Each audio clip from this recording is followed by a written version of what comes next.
I'm here to talk about mental models and the tools, really about speed of execution. And so the mental models, processes, and tools I use to build products, and the most recent product that I created was called roomsteals.com, and I'm going to talk about how I do that quickly. So I made this sweet chart to make it look really professional and like scientific. Point is that you're probably more technical than I am, and you're probably better at being technical than I am. I am not an expert when it comes to being as technical as you are. In fact, I just met some folks this evening who blow my mind with how technical they are and what they can do, and I had no idea. So I'm not going to try and impress you with anything more statistical than the charts that you see up here. I'm also going to mention Texas at least once, because if you don't, you'll probably get outed here.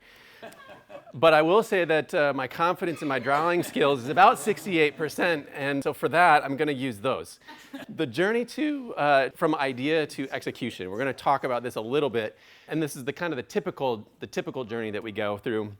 And so you can feel free to say, yeah, I've done that before, if you recognize this. So as an entrepreneur, and if you're not, that's okay, but you likely have had an idea at some point, probably. And usually the good ideas end up being bigger and better, and you talk about them with your friends over beer, and you're like, man, this would be awesome, and we'd make millions, and things, everybody would use it, and it just keeps getting bigger. And that's great, because that's the sign of a really good idea. But then it gets harder. But before it gets harder, we start thinking, oh, we got to like formalize this. So what do we do? Because these VCs are going to come ask us. So we say, we got to identify the pain, right? And then we go, okay, cool, we've identified the pain. But wait, does anybody else have this problem? Yes, so let's collect all of our confirmation bias and say, yes, we aren't alone. And then we move on to planning how we're going to conquer the world. So we do that on napkins because we're still drinking beer. So then we go, great, I have the idea. This idea is wonderful. I kind of have this good idea because we're technical people and we like to sit down and draw things out and go, this is how it should be done. And we go, great, we have a plan. And plans are great because they're instant gratification, and at the end of it, you have a plan. And that's it. And that's all you need, right? So then we got to go, oh, okay, now we got to actually do this thing. And so time elapses because we have to think about how we're going to do the thing. And then we think about more about it, and then we drink some more beer because it's Saturday. And then we stop and go, dang, that's too hard. Forget it, I'm done, right? And we don't do it. So instead, here's how I fix this. I go back to the planning how, and I think once we start planning something this big, it becomes really, really big to think about how to plan that thing. So it just keeps growing, and it's fine because it's a great idea, right? And we've already labeled it, trademark, registered, whatever, right? Great idea. But because it's so big, we've now put this huge obstacle in our way on purpose. It's wonderful, but now we can't do anything with it because it's too big. So instead, we're going to take a detour and simplify. To simplify, the first thing we're going to do is take all of that extra stuff that is wonderful and all the things that actually turn it into the big idea and kind of get rid of most of that stuff. Because it's probably great, and it's probably great when it scales. It's probably good for the VCs when you talk about artificial intelligence, and it's probably great to everybody else that puts their stamp of approval on it that you've talked to about, and they said, yes, it's great. But at the end of the day, you need to get down to something tangible that you can actually do.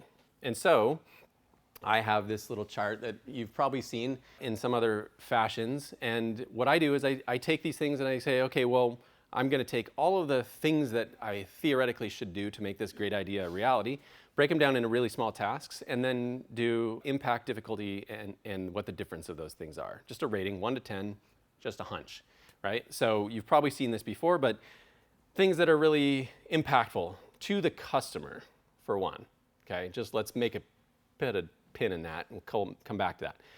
But to the customer, what is the biggest impact that we could make? And then how difficult is it to make that thing, to build it? We're technical, we do estimates all the time, so we should probably be pretty decent at doing that.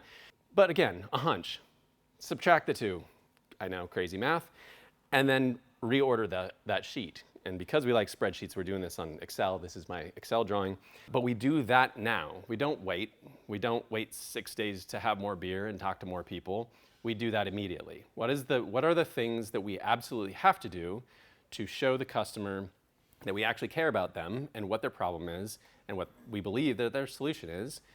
That task list should be small. Then that task list should be ordered, sorted, done. You now have your priority. Nothing more than that. There should be nothing more than that. Then we get excited again because, hey, we have a plan and we can do something, and that's great. So this is you have dopamine hit, which is even better than beer because you love it and you want more of it. And so you end up telling someone, hopefully, because we're going to hack your brain, and by you telling somebody that, hey, I got this plan, and by the way, I'm taking action on it, now you've committed. And that sucks and it's scary, and you're going to do it anyway, and then you're going to produce the first thing that you said you were going to do, and when you're done with that, you're going to get that dopamine hit again. And that's awesome, and so you're going to recycle this again, and you're going to go to task number 2. This is how fast it can go. Really, really quick, you're going to rinse and repeat. Mental models. So that's all like how-tos. I ripped through that really fast. But let's talk about a couple of mental models, because sometimes these things you want to grab hold and be like, how do I do this on a regular basis that I can wrap my head around, that shifts my mindset? For one, I use kind of these 4 all at the same time. The first thing is perception change. This is less so much of a mental model as just a tactic. The story goes that a couple of years ago, I moved out into the sticks. We had grass, not Texas grass, because we didn't have to work to make it actually grow, just regular grass. And it grew by itself, and lots of it, and it kind of flooded with some moss and things like that, but I needed a pathway. I had an apartment attached to my home, and I needed a pathway. So I started cutting this sod out, and if you've ever tried to cut sod, it sucks. So we'll start with that. And so you're cutting this sod and really putting a lot of effort into it. And I'm a technical guy like you. That makes me not like labor. So I just didn't like doing that. And so I'm going along, and it's taking a lot of work, and I'm seeing this long stretch that I have to get to, and that sucked. And then, for whatever reason, I turned around and started doing it backward, probably because I'm weak, and I like one arm versus the other, and I needed to change it up, right? So I turned around, and I faced the other direction, and I started cutting that sod, and I looked behind me, though, and I saw all of the things that I had already done. It changed everything. I got that thing done, what I thought was so fast, and it felt so good to do it because I looked at what I had already accomplished as opposed to what I was needing to do. So in that task list, it's one of the reasons why you chunk that down to something very, very small. Because when you check that box, it's like when I took that sod, and I know probably nobody here has ever done this before, but took that sod, that piece of dirt, and I actually shoveled it out, and I thought, I've accomplished something. I've moved dirt, and that's cool. So that's number 1. The other is to set the context for success. This looks like quite a bit of irony, because success and working out don't go together for me. So I don't like working out. I don't like gyms. Some of you are way more athletic than I am, but I really hate the gym. But I'm getting older, in my 40s, and I realized that if I still hate the gym later, my body is going to hate me. So I have to work out, and I have to do something about it. So I decided I'm going to do that, and I thought I have this mental capacity for motivation, and I can do this. And so I would rawr, I can get up in the morning, and then the morning hits, and I'm like, nah, screw that. I'm in bed. I'm not doing anything. So instead, what I did is I changed the context, and James Clear talks about this, is setting yourself up for habits where the context supports it. For instance, if I don't want to drink beer, I remove beer from my house. In this case, I wanted to work out every morning, if I could, get myself out of bed. So I set my alarm early. But instead of just setting the alarm early and going, oh, okay, now I got to get up and I got to go do all this stuff to get out to the gym, I changed my context, and really all I did was I prepared. So I put right next to my bed when I woke up, the first thing I saw was my shoes that I use at the gym, the shorts, the t-shirt, the socks, the headset, whatever it was that I was going to wear, whatever. It was already there. It was already done. I literally probably should have just put them on and slept in them, but it was close enough. But that set me up, and it got rid of excuses. And that was the other thing. In this task list, if you can set whatever the context is for yourself, if you know what your barrier is, why do you not do the thing? Figure out what that trigger is. Remove it if you have to remove it, or set yourself up in a way that you're going to be actively able to accomplish that. But you're accomplishing small tasks, remember, not the big goal. That will come. And that's the other 2 points. Compounding 1%. So daily compounding interest If you haven't heard this already, you probably have because you're geeks like me. 3,678% is what happens after 1 year of compounding interest on a 1% per day basis. 3,678% growth. That number boggled my mind when I read that for the first time. And that's the beautiful thing about it was I thought, I got to get up. And I'm like, I watch sports, so I hear the guys, you got to give it your 110%. I don't know what 110% of what I give, I'd be dead. But you got to get up and give it all, right? No, you got to get up and you got to give it 1% a day. So, I'm like, I can do that. Small wins. This goes right along with it. Show up. Just do one small bit. You don't have to do it all. One bit every day. I have a habit tracker, and on that habit tracker, it specifically says, did you make progress on one of these things? And that's just part of room steals in particular, but what the project that I'm focused on, did you do anything at all? And if you did, I get to check that box. That works. Small wins, compounding 1%. So here's the use case, room steals. And I totally stole this. Credit goes to Stuart this morning for reminding me of what is the minimum lovable product. This is about reframing the story and delivering on the ability to get wholesale prices on hotels. That's what Room Steals is about. The minimum lovable product is what is the consumer's goal and what is it going to take to get them to that goal as quickly as possible. It's not about viability because that's boring and sterile. It's about, are they going to love it? Period. Loving it could be a lot of different things. The guy who came up with this, Intuit founder, said that it needs to be experiential and it has to be beautiful. Have to disagree to some extent. Lovable can be performance. Lovable can be lots of different things. But if they're like falling over themselves, you've done it. That's all you need. If they're like, I have to have this thing. Good. What is that?